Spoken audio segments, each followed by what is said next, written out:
So let's find some horizontal asymptotes.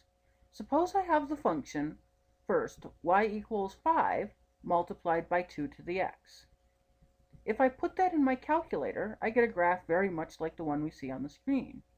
You'll notice that as the graph runs to the left, as x gets very close to negative infinity, or as it approaches negative infinity, the graph drops down to the 2 very close to the x-axis.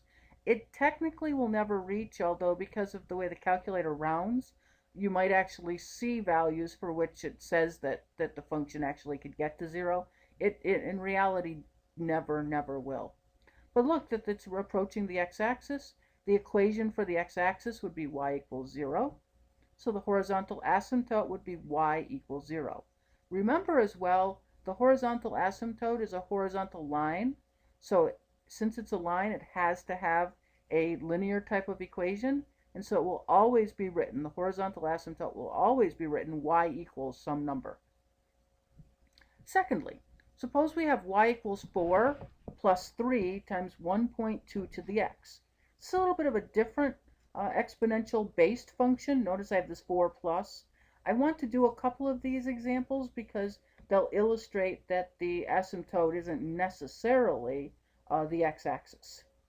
So notice if I graph this, that the horizontal asymptote that the function is going to approach as x gets very close to negative infinity, or as we run to the left, the graph gets very close to y equals 4, and so our horizontal asymptote is y equals 4. Third example, y equals 5 multiplied by 0.4 multiplied by 0.2 to the x.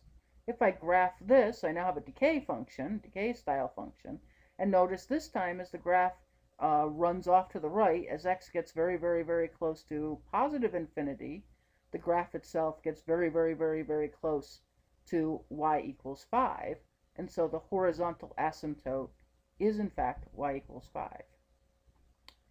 So the horizontal asymptote, if we have a function of the form y equals some constant plus a times b to the x, will always be y equals c.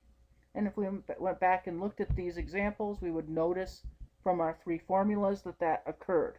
In the first one, we didn't have a constant added, and so the horizontal asymptote was y equals 0. In the second one, the constant that was added was 4. Notice our horizontal asymptote was y equals 4.